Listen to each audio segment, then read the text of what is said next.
요셉 이야기가 나옵니다. 물론 내일 볼 38장에는 간단하게 요셉 이야기를 하고 유다 이야기를 하고 난 다음에 39장부터 다시 요셉 이야기가 끝까지 나갑니다. 그러니까 우리가 아브라함 때부터 아브라함, 이삭, 야곱, 요셉 이렇게 네 명의 이제 믿음의 족장들이 나오는데 요셉 이야기가 굉장히 깁니다. 이제 초점을 그 요셉에게 넘기는데, 자 요셉의 이야기는 우리가 뭐 많이 들어서 꿈 이야기부터 뭐 그 형제들 간의 갈등 이런 이야기 우리가 많이 듣는데, 하나님께서 이 아브라함의 자녀들 이제 그 중에 요셉을 어떻게 사용하는가 우리가 한번 보겠습니다. 자 37장 1절, 야곱이 가나안 땅 곧 그의 아버지가 거류하던 땅에 거주하였으니. 자 어제 우리가 36장을 보면서 에서의 족보를 봤습니다. 에서의 족보를 보면서 우리가 유심히 살펴본 게 뭔가 하면은 에서가 어디서 머물렀는가 하면 세일산, 그게 천혜의 요새라 그랬습니다. 세계 7대 불가사의 중에 하나인 페트라, 그 바위 도시 페트라가 있는 곳이 바로 이 에서, 이제 에서가의 후계자들이 그 후손들이 에돔 족속 아닙니까? 에돔 족속이 이제 그 페트라에 있으면서 거기 또 지역이 그쪽에 있는 산이 세일산인데 아주 지역이 높습니다. 그러니까 외부의 침입이 어렵고, 어제 우리 살펴본 대로 거기를 개간해 보니까 온천이 나왔고, 온천은 그냥 단순히 우리가 하는 뜨뜻한 물 목욕하는 물이 아니고 다 그 당시에 치료하는 약으로도 사용되었습니다. 그냥 온천이 나왔고, 그리고 원래 그쪽 지역에 지혜가 많은 사람으로 많이 유명했습니다. 예를 들자면 대만 지역이 이제 그쪽에 있는데 대만 사람 엘리바스가 그쪽 사람이었다는 우리 단적인 예도 보냅니다. 그래서 우리가 좀 굳이 한국 사람이 알기 쉽게 비유를 하자면 강남 지역하고 같은 곳이라고 그랬습니다. 자, 이 지역이 나쁜 지역이 아닙니다. 당연히 누구든지 이런 지역에 살고 싶죠. 그러나 중요한 것은 아무리 그런 지역이라 할지라도 그곳에서 하나님을 섬길 수 없는 그런 환경이라면은, 성도가 하나님을 가장 우선적으로 생각한다면 과연 그 환경에서 만족해하면서 살겠느냐 이 말입니다. 그죠? 그 지역이 나쁘다는 건 아니지만 하나님이 없다면 좋은 지역은 아니죠. 하나님을 섬길 수 없는 지역이라면. 자, 그런데 이제 37장 1절에 야곱이 가나안 땅 곧 그의 아버지가 거류하던 땅에 거주했다. 자, 이게 어딘가 하면 헤브론 지역입니다. 자, 그 약속의 땅 지역에 있었단 말이죠. 그러니까 지역적으로 보면은 에돔 지역하고 헤브론 지역하고 이렇게 비교해 보면 에돔 지역이 훨씬 더 좋습니다. 그러나 이쪽 지역은 약속의 땅, 요단강 건넌 약속의 땅, 이쪽은 하나님을 섬길 수 있는 지역 아닙니까? 그래서 이 야곱과 에서가 이제 두 부류로 나누어지는 거주하는 이제 이런 땅에서도 이제 우리들에게 비교해서 보여주고, 이제부터는 다시 이제 에서는 사라집니다. 에서는 사라지고 하나님의 약속의 자손인 이제 아브라함, 이삭, 야곱, 요셉, 이제 야곱의 이제 12아들은 전부 다 이제 약속의 자녀들 이제 이 그룹으로 들어갑니다. 자, 이제 보겠습니다. 2절, 야곱의 족보는 이러하니라. 자, 어제 사실은 이게 35장에 보면은 야곱의 족보 형식으로 야곱의 12아들 이름이 쭉 나왔습니다. 그죠? 35장 23, 24, 25, 26. 자, 이게 이제 야곱의 가족들, 야곱의 족보를 좀 나오고 난 다음에 2절에 야곱의 족보는 이러하니라. 자, 그 가운데서 이제 요셉 이야기를 하는 겁니다. 자, 그리고 참 특이하게 내일 보면 38장에 아주 막간으로 갑자기 유다 이 얘기를 하고 다시 요셉 이야기로 돌아갑니다. 그러니까 사실 38장에 내일 보게 좀 유다 이야기는 괜히 우리가 요셉 이야기인데 방해하는 그런 역할이 할 정도로 이상하게 끼어져 있습니다. 그러니까 이상하게 끼어져 있는 그곳을 우리한테 보라는 거죠. 거기에 누가 있냐? 유다가 있습니다. 그러니까 야곱의 12아들 가운데 특출난 두 인물이 있죠. 요셉과 유다, 이 두 인물을 이제 우리들에게 보여줍니다. 자, 2절, 야곱의 족보는 이러하니라. 요셉이 17세의 소년으로서 그의 형들과 함께 양을 칠 때에 그의 아버지의 아내들 빌하와 실바의 아들들과 더불어 함께 있었더니 그가 그들의 잘못을 아버지에게 말하더라. 자, 우리가 요셉 이야기를 들을 때 제일 먼저 듣는 이야기가 바로 이 부분입니다. 요셉은 고자질쟁이였다라고 말한다. 당연히 지금 우리가 일반적인 말로 하는 고자질을 한 거는 맞습니다. 자, 그러나 이 요셉이 단순히 시기와 질투. 자, 우리 고자질을 할 때는요. 고자질을 할 때는 다른 사람의 잘못을 윗사람한테 또는 이제 우리 가정에서 보면은 엄마 아빠에게 자녀들이 막 이렇게 하면서 고자질할 때는 거기에는 고자질한 대상의 잘못이 분명히 있습니다. 잘못만 있다고 고자질할까요? 아니죠. 나를 세우고 시기와 질투가 같이 들어가기 때문에 고자질이 나오는 겁니다. 이게 굉장히 중요한 동기가 되거든요. 그래서 이제 만약에 자, 여러분 한번 보십시오. 내가 자, 형제간에도 보십시오. 형제간에도 형제가 진짜 서로 사랑하고 우애가 있는데 동생이 잘못했다, 형이 잘못했다, 동생이 아버지 엄마에게 고자질 합니까? 안 합니다. 그거는 잘못해도 왜 형을 좋아하니까. 동생이 형을 사랑하면요 고자질 안 해요. 그게 잘못을 했다 할지라도. 그죠?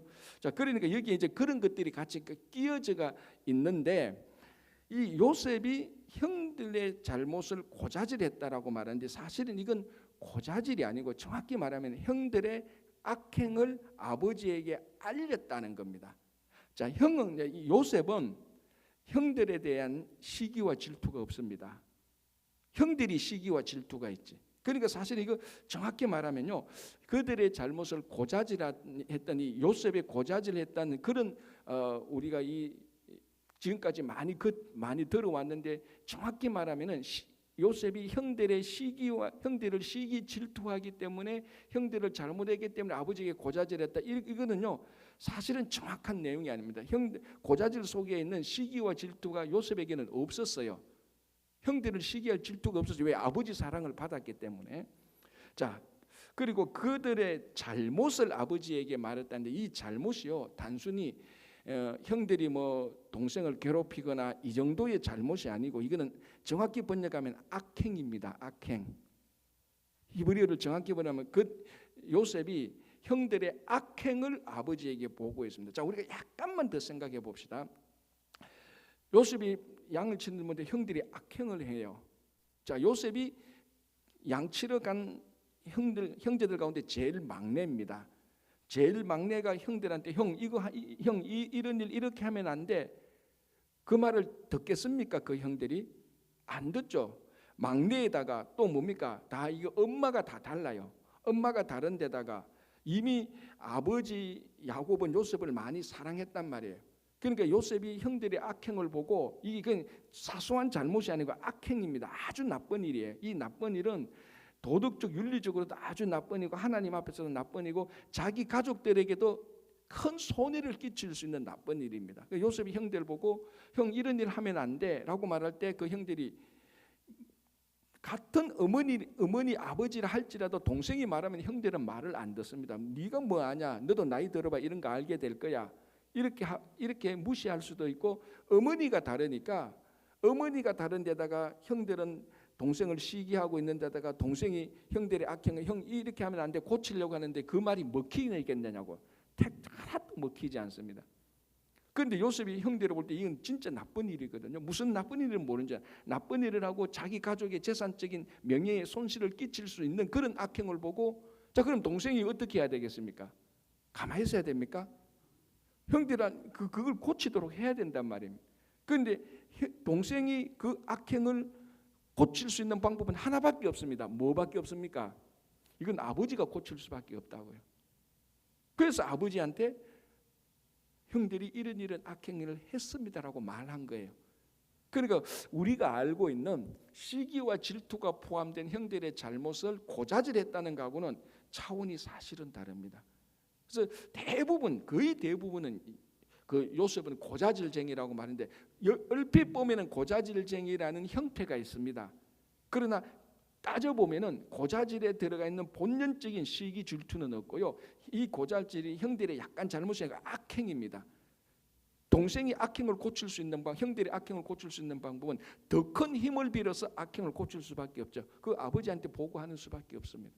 그래서 이렇게 되는데 여기에서 이미 우리는 물론 이제 그 다음에 꿈 이야기 할 때는 좀 이 요셉이 좀 철없는 행동을 하지만 본질적으로 요셉이 고자질하고 자기를 뭐 어떻게 하려고 한 그런 완전히 철없는 소년은 아니었고 요셉의 본질 안에 악행을 참지 못하는 신실함, 하나님 앞에 신실함이 들어가 있다는 것을 우리가 알 수 있습니다. 자, 3절 보겠습니다. 요셉은 노년에 얻은 아들이므로 이스라엘이, 자, 이 이스라엘은 누구죠? 야곱이죠. 야곱이 여러 아들들보다 그를 더 사랑하므로. 자, 이거는 우리가 심리적으로 좀 이해할 수 있습니다. 자, 야곱이 엄밀히 말하면 아내가 4명 아닙니까, 그죠? 레아, 실바, 라헬, 빌하 이렇게 4명의 아내인데 라헬을 제일 사랑했다는 걸 우리가 앞에서 알 수 있습니다. 제일 사랑했고 라헬의 2 아들이 요셉과 베냐민이고 지금 라헬은 베냐민을 낳다가 죽어버렸습니다. 그런데 이 야곱이 제일 사랑했던 아내가 낳았던 장남, 사랑하는 아내가 낳았던 장남이 요셉입니다. 그런데 여러분 나중에 우리 알 수 있지만 요셉의 용모가 어떠했습니까?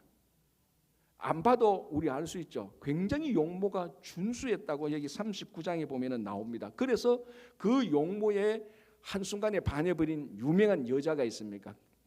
있잖아요. 그 사람의 이름은 모릅니다. 보디발의 아내였습니다. 그러니까 보디발의 아내가 요셉을 보니까 사람 자체도 성실하지 그 용모가 매우 준수했다 그랬습니다. 자, 요셉의 용모가 누구한테 왔을까요? 라헬에게서 왔죠. 왜? 야곱이 라헬을 봤을 때 첫눈에 반해서 우리 성경에도 라헬은 굉장히 아름다웠다 그랬습니다.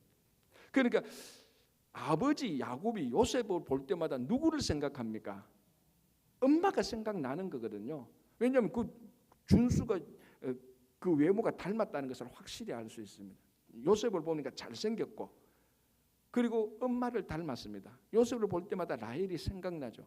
누구보다도 요셉을 사랑할 수밖에 없지 않습니까? 그리고 사랑하는 아내의 장남이고 노년에 얻은 아들이고, 자, 이 정도면은 요셉을 편애할 수밖에 없는데 물론 그럼에도 불구하고 이 요셉의 편애가 가정을 다 풍파를 일으킵니다. 자, 어쨌든 우리가 심리적으로 오늘 37장 3절에 요셉이 야곱을 편애할 수밖에 없는 그 심리를 우리는 이해는 할 수 있지만 그래도 잘한 것은 아닙니다. 왜?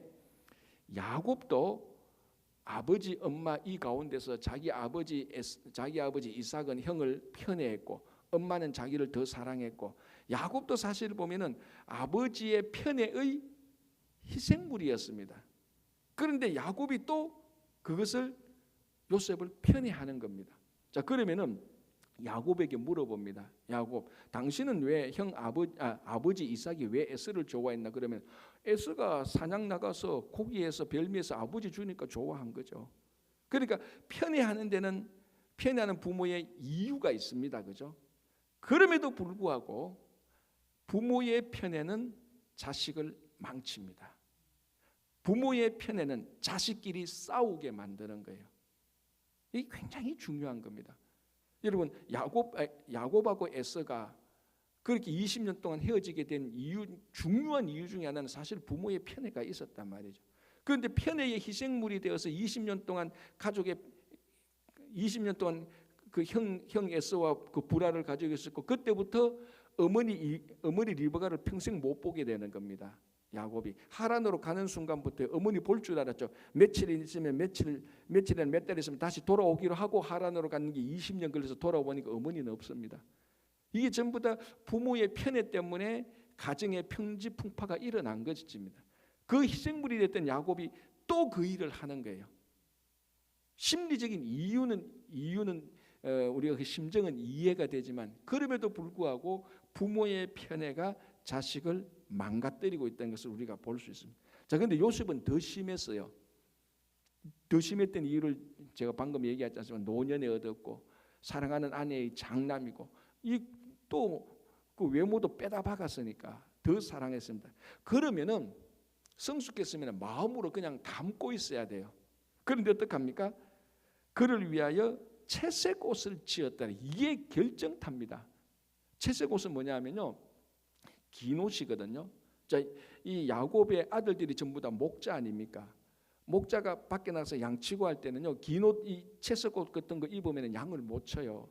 채색 옷은 손목에서 발목까지 긴 옷이고 그 긴 옷에 이제 이런 것들이 이제 그 붙어 있습니다. 고기에 색깔이 묻어 있기 때문에 채색 옷이라고 말하는데 긴 옷을 입은 사람은 양을 안 칩니다. 그러니까 이 채색 옷을 입었다는 것은 요셉 너 양 안 쳐도 돼 이런 의미가 들어가 있는 겁니다. 그 형들은 다 양 치러 가는데 요셉은 채색 옷을 입히고 양도 안 치게 하고, 그리고 평소에도 보니까 아버지가 요셉을 더 사랑해. 이제 시기 질투심이 막 일어나죠, 형제들이. 그죠? 자, 그리고 이 채색 옷에 많은 주석자들이 말하기를 이 채색 옷을 입었다는 것은 관리자가 그리고 나중에 그 가족의 유산의 상속자가 될 수 있다라는 의미가 들어가 있다고 말합니다.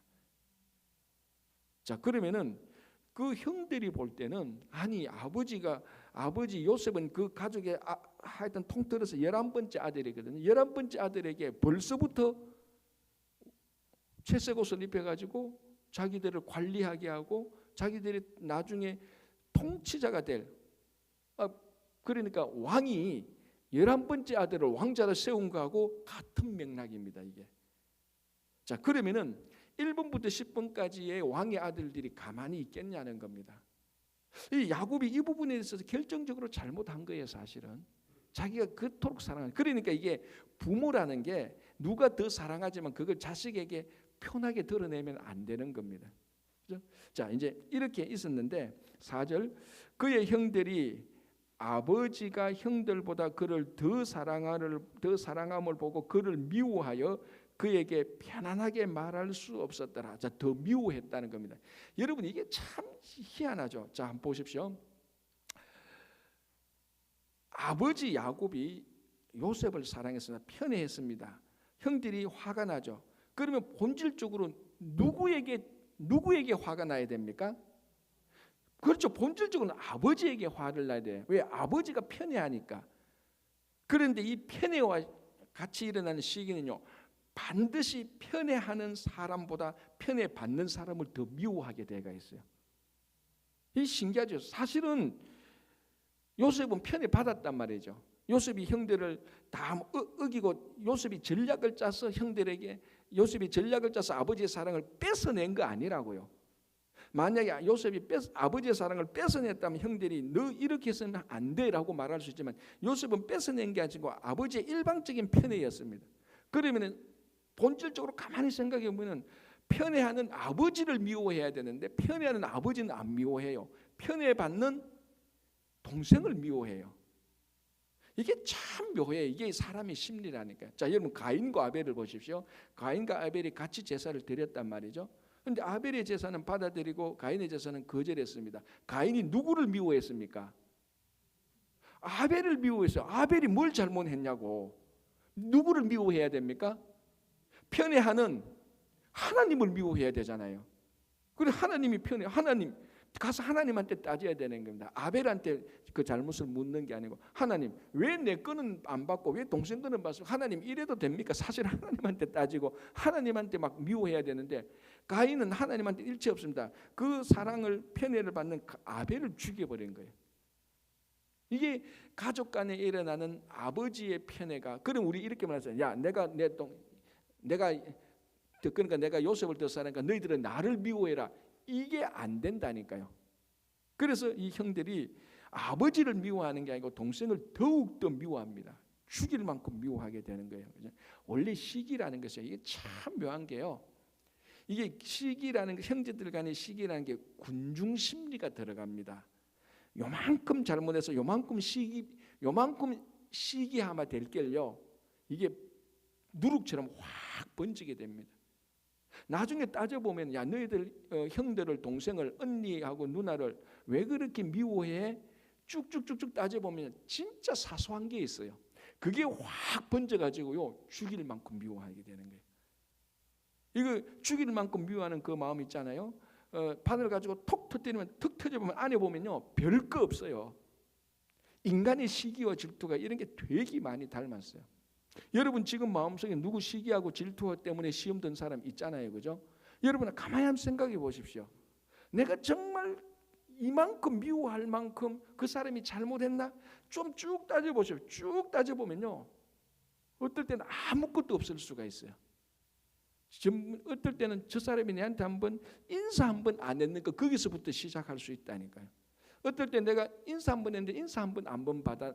어떨 때는 주일 때 2부에 맞춰 점심 교제할 때 야, 너 내하고 같이 밥 먹자는데 내가 바빠 오늘 먼저 가야 돼.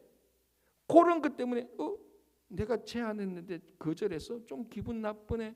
이제 그것부터 다른 사람이 이제 이 집사님한테 얘기하면은 이제 그게 막 걷잡을 수 없도록 커집니다. 그 나중에는 죽일 만큼 미워하게 되는 거예요. 인간의 시기와 질투가 사탄이 이걸 이렇게 이용하는 거예요, 여러분. 지금 여러분 속에 시기 질투 있는 그 본체를 한번 냉정하게 한번 보십시오. 따져보면요, 하나도 진짜로 미워하고 시기할 게 하나도 없어요. 그럴 수도 있지라고. 그리고 나중에 실체를 알아보면요, 오히려 자기가 잘못했을 수도 있는 거예요. 그게 막 확장돼 가지고 풍선처럼 큰 눈사람처럼 커져 가지고 죽일 만큼 미워했다는 거예요.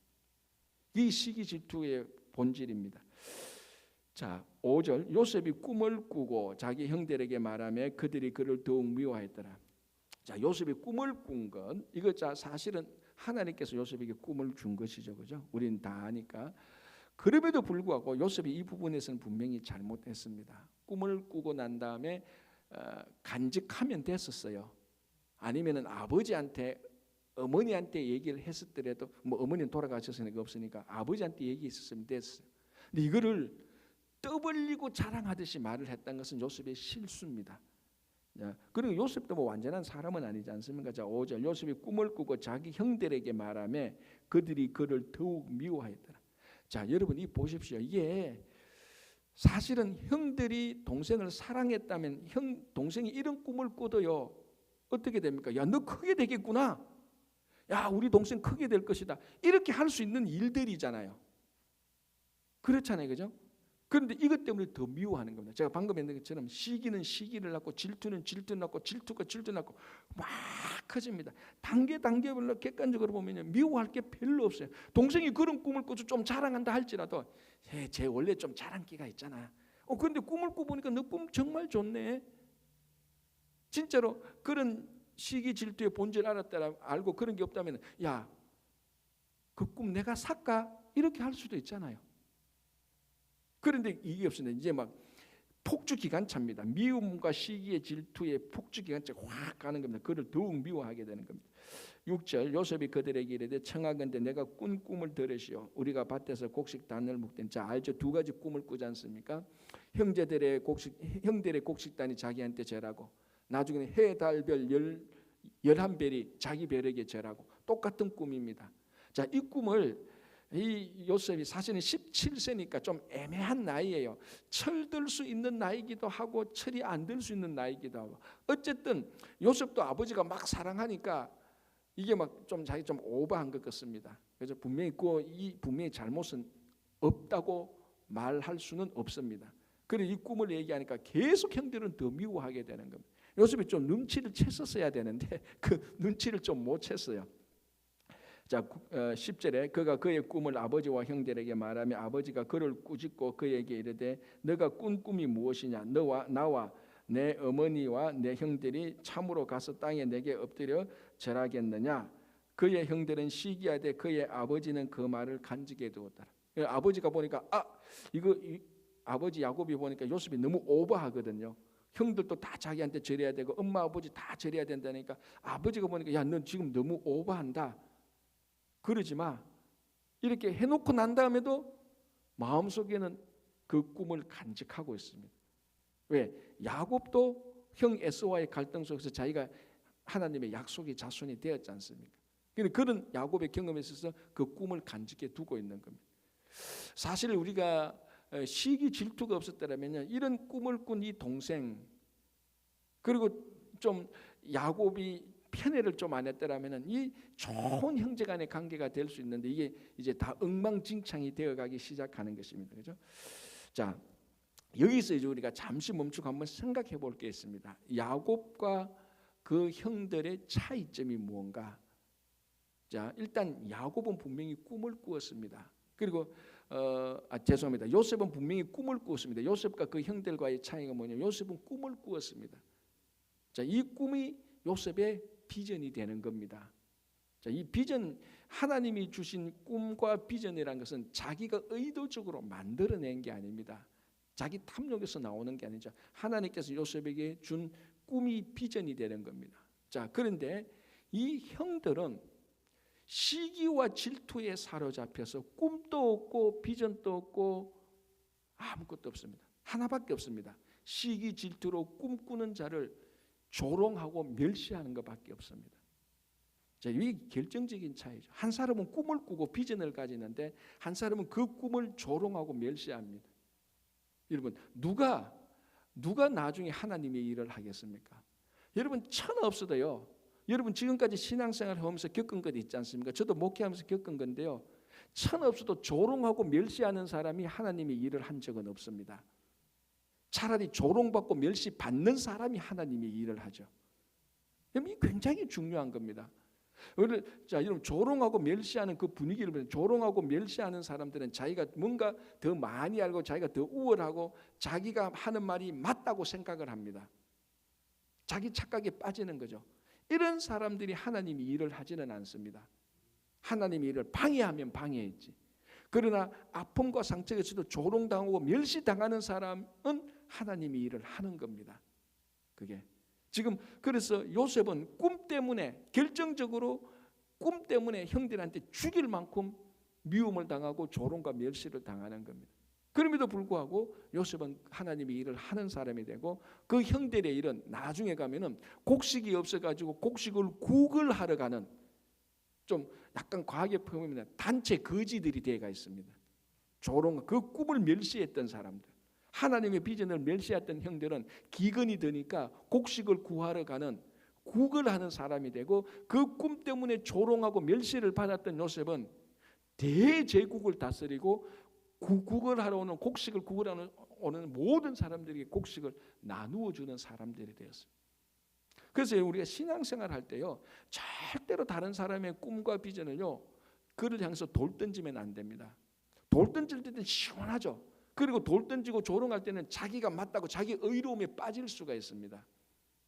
그런 사람들이 하나님 일을 하는 것은 아니고, 하나님은 그런 사람들을 쓰지도 않습니다. 그러나 하나님 주신 그 비전을 가지고 조롱과 멸시를 당해도 그것을 견디는 사람, 그걸 이제 하나님께서 그런 일을 그 당하는 사람들을 하나님께서 사용하죠. 자, 12절, 그의 형들이 세겜에 가서 아버지의 양떼를 칠 때에 이스라엘이 요셉에게 이르되, 내 형들이 세겜에서 양을 치지 아니하냐, 너를 그들에게로 보내라. 요셉이 아버지에게 대답하되, 내가 그리하겠나이다. 자, 그 지도 하나 보여주실래요? 강모쌤 지도 좀 보여주시기 바랍니다. 예. 그리고 14절에 보면은 14절 끝부분에 그가 세겜으로 가니라. 자, 세겜으로 갑니다. 세겜으로 가니까 형들이 없어요. 그 도단으로 갑니다. 자, 저 지도를 보면은 지금 야곱과 요셉이 어디 있었는가 하면 헤브론에 있었어요. 헤브론에 있어서, 자, 그 당시는 이제 양을 치러 가면 뭐 하루 만에 갔다 오는 이런 것도 있고 몇 달 걸리는 경우도 있습니다. 그러니까 한 번 갈 때 양을 쭉 몰고 가면은 한 달, 두 달 이렇게 걸리면 양이 요만할 때 갔을 때 돌아올 때 보면 이만하게 크가 옵니다. 예, 목자가 꼴 좋은데 다 찾아가서 먹이고 하니까. 자, 그런데 형들이 지금 세겜에 양치러 갔습니다. 그러니까 아버지가 요셉을 보냅니다. 형들 잘 있는가 안부를 묻고 이렇게 하는데, 헤브론에서 세겜에 가니까 세겜에 형들이 없으니까 물어보니까 도단까지 갔다 그랬습니다. 자, 저 거리가요, 헤브론에서 세겜까지가 90 내지 100km입니다. 그리고 세겜에서 도단까지가 한 20 내지 30km. 다 합하면 120km 내지 130km입니다. 헤브론에서 도단까지. 그러니까 한 55마일 정도 되죠. 대략 따져 보면.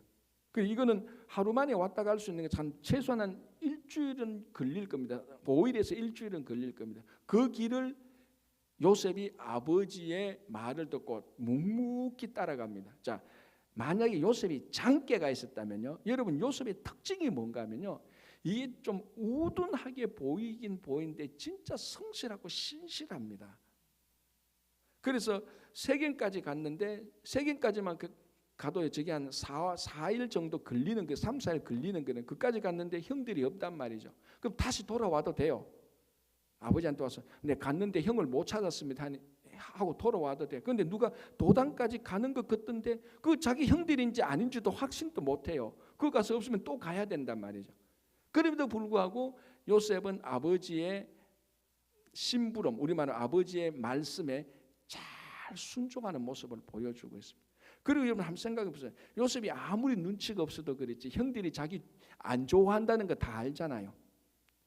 다 합니다. 가면은 형들 내 안 좋아하는데 그러면 세겜까지 딱 갔다가 세겜까지 가도 자기 일 다 하잖아요. 다시 돌아와도 아무 문제 없습니다. 돌아와도 아버지한테 칭찬받습니다. 아이고 네가 그 먼 길 갔다 왔는데 형들 못 만나서 어떡하나. 아이 너 참 수고했지. 아버지가 요셉 나무라지 않잖아요. 특별히 사랑하잖아요. 그럼에도 불구하고 요셉은 헤브론에서 세겜까지 세겜에서 도단까지 형제를 계속 만납니다. 그러니까 아버지가 준 말씀 명령에 충실함을 볼 수 있습니다. 충실함을. 잔머리를 돌리지 않고 충실함을. 그거 하면 형들이 내 미워할 건데 다 압니다. 모를 리가 없죠. 17세 소년이면 알죠. 시기 질투는요 2살 3살 된 아이들도 다 알아요. 본능적으로. 그런데 17세 소년이 그거 모릅니까? 거기 가면 형들이 미워하는 것을 알 수 있고 중간에 돌아와도 아무 문제 없는데 그 받았던 말씀을 끝까지 충실하게 되는 이 요셉의 모습을 우리가 볼 수 있습니다. 자 이제 가니까 형들이 비꼬기 시작하지 않습니까? 꿈꾸는 자가 오늘하고 이 형들이 죽이기로 결단하고 전략자고 사실 죽이려고 하는 거 아닙니까? 예, 자 요거는 내일 우리 이 부분을 다시 잠깐 보고 우리 유다 얘기로 같이 보도록 하겠습니다. 그래서 여러분 우리 부모된 입장에서 자녀들을 누굴 더 좋아하는 마음이 있어도요 절대로 그거 겉으로 드러내서 자녀들한테 시기를 일으키면 안 됩니다. 그리고 여러분 우리가 신앙생활하면서요 조롱 멸시하는 것은 이건 진짜로 피해야 됩니다. 그거는 우리를 망치고요 공동체를 망치는 겁니다. 차라리 조롱과 멸시를 받는 게 훨씬 낫습니다. 하나님께서 우리에게 주신 그 비전, 조그만 삶의 비전이라도 그걸 품고 이루어 나가는 우리 모두가 되기를 간절히 바랍니다. 기도하겠습니다. 하나님 아버지 감사합니다.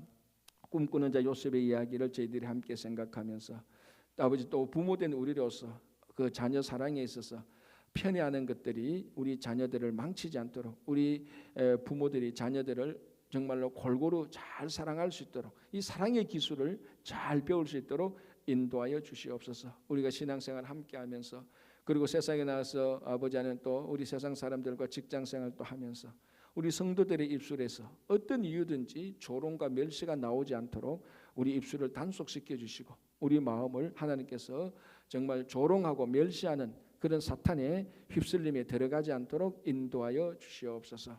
주님 우리 자녀들이 요셉처럼 꿈을 꾸고 비전을 가진 그런 자녀들이 될 수 있도록 도와주시고 오늘도 아버지 하나님 우리 성도님들 가운데 특별히 건강으로 힘들어하고 어려워하는 성도님들 다 주님께서 위로해 주시고 고쳐주시고 또 재정이나 신분이나 인간관계의 갈등으로 어려워하는 모든 성도님들 주님께서 오늘 또 잘 회복시켜 주시고 아버지 하나님 오늘부터 또 우리 자녀들이 학교에 등교하게 되는데 오늘부터 한 학년 새롭게 시작하는데 우리 자녀들 학업에 잘 임하여서 공부 잘할 수 있도록 지혜도 주시고 특별히 믿음을 더하여 주시고 건강도 더하여 주시옵소서. 감사하오며 예수님의 이름으로 기도합니다. 아멘. 자 이렇게 기도하시고